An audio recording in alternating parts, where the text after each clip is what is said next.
আসসালামু আলাইকুম। প্রাকৃতিক সৌন্দর্যর নীলাভূমি দক্ষিণ আফ্রিকার কেপটাউনের শহরের বিখ্যাত সেই টেবিল মাউন্টেনের উপর থেকে আমরা নিচের দিকে যাইতেছি।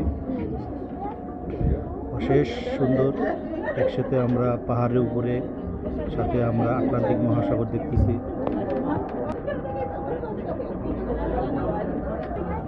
আল্লাহ তাআলা অশেষ শুকরিয়া, আল্লাহ তাআলা তার সৌন্দর্যের এক টুকরো আমাদেরকে দেখাইতেছেন। অনেক উপভোগ করলাম। সাথে সুমন আছে, রুহানি আছে, আরও কয়েকজন ফ্রেন্ড আছে, সৌদি আরবের একজন মেহমান আছে, সাথে একসাথে আমরা সব কিছু উপভোগ করলাম। আলহামদুলিল্লাহ।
Para de